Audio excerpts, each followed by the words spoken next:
He told me his age and I didn't know if I wanted to continue or maybe he's gonna be my blesser. I had to consider my parents, I had to consider the society. Now I'm with this old man. What is my mom going to say? He gave me $300 and he was like, go and buy washing powder.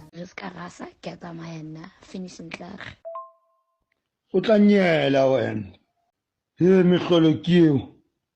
O ngwana ka wena and I love you so much. Batla ho hetha bashimane wena.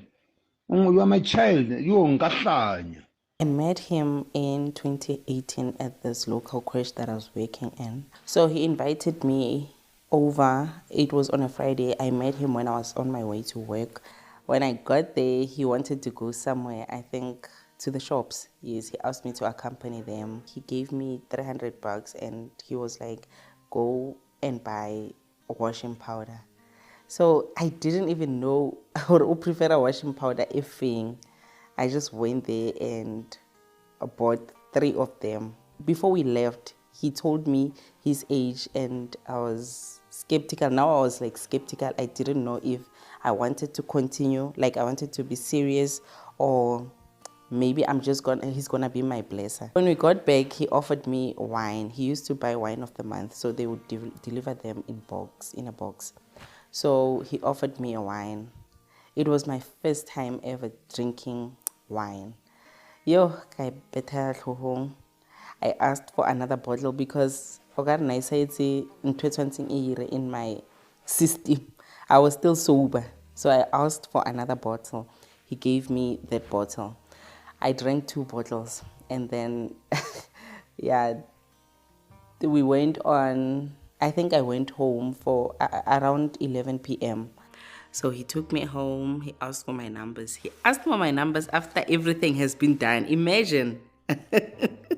So I went home, but it was a nice experience. It was so nice. I didn't sleep that night. I was waiting for tomorrow. I was waiting for him to call and he didn't call on Sunday. I think about 2 or 3 weeks later, he sat me down and now we had to make it official. He asked me if I was willing to make it official or where do I stand. Now I had to make that hard decision thinking. I had to consider my parents. I had to consider the society. Now I'm with this old man. What is my mom going to say? What is my grandmother going to say? My family. So I ended up giving it all in and then we went on with our relationship. What attracted me to him was the way he speaks, the way he touches me, the way he looks at me, like the way he handles me. Those were the things that made me make that hard decision to be with him. Sometimes I wish we were of the same generation because it becomes hard at times to convince. Unlike you convince someone my age mate would be easier to convince, but with him, he's very cautious with everything. He's cautious with spending.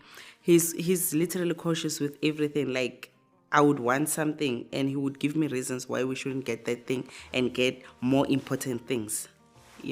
So those are the disadvantages. What I find annoying about him is him being forgetful. He's very forgetful. He would tell me this, and when I remind him of that, o tlo ba surprised like at some point I feel like recording him. Whenever he makes promises, I want to record him so that when I come back and remind him, I will show him the evidence that we agreed on this and now you are forgetting. Yes, that is the most annoying thing. I have been approached a quite number of times when I was with him. There was this one time when I got carried away, but I just had to calm myself down because I know the danger of going there. Immediately I gave another man attention, then it's gonna cause troubles for our relationship. I'm gonna start comparing the two of them. So yes, every man has their own weaknesses. Now he's gonna come with something that I love or like doing, and now I'm gonna start comparing him with my man, and obviously our marriage will suffer. So I do get approached mostly when I'm alone. But he is the one who usually keeps his eyes open. He would say to me, "Wa mmona mara motho ako o shebile bjang?"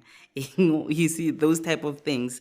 And I would ask her, okay, what are you going to do about it? And I say, "Ke nyaka ho mo thula ka koloi." Those are the things that usually happens. There are so many things that I cannot do that don't make sense to him. There are so many things. Like outings. I had to force outing like recently now, taking our kids out for entertainment. He doesn't understand that. He feels that it's a waste. I want to go on a vacation. He doesn't understand that. He feels that it's a waste. Like a lot of things, I cannot go to weddings. I cannot go to okay, I can go, but you know what he tricks me with. He would insist on dropping me off, knowing very well that he's gonna limit my time. He's gonna come back few hours later and come and fetch me. Yeah, those are the things that, yeah. Age difference doesn't really matter to us. I think we accepted that our ages are far apart, and we had to work around that until a point whereby it seems normal. I can talk to him however, like I do not have to put more respect because he's older. Like I talk to him just as a normal age mate can talk to their boyfriend. Yes, so our relationship and marriage is just normal. It feels normal. It is normal. Our age gap does not influence our sexual life. Our sexual life is normal. You know, well, I'm not that sexually active, so I met the person who is not too hard and too rough for me. So it made my life easier. Hence, I decided to settle with him because the rounds that he gives me are sufficient and enough for me. The society finds it hard to accept age gap marriages. They treat it as something that is abnormal. Like they find it so hard to accept us. So I decided to come out just as I have come out to make it normal. Yeah, so that people can know that it's normal and everyone has their right to choose whoever partner they want to choose. It was hard at first to navigate around people gossiping around about me, family is not supportive, like it was so hard. And I decided to, you know what, let me just come out, only to find that there are so many people in my situation and they are also facing the same challenge.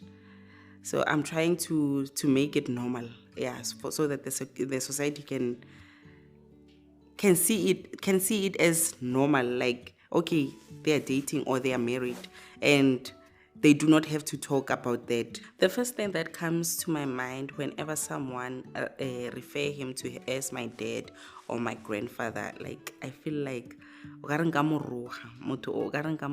strong, because if I know that this person does not know me personally or maybe from social media, I just keep quiet and move on with my life.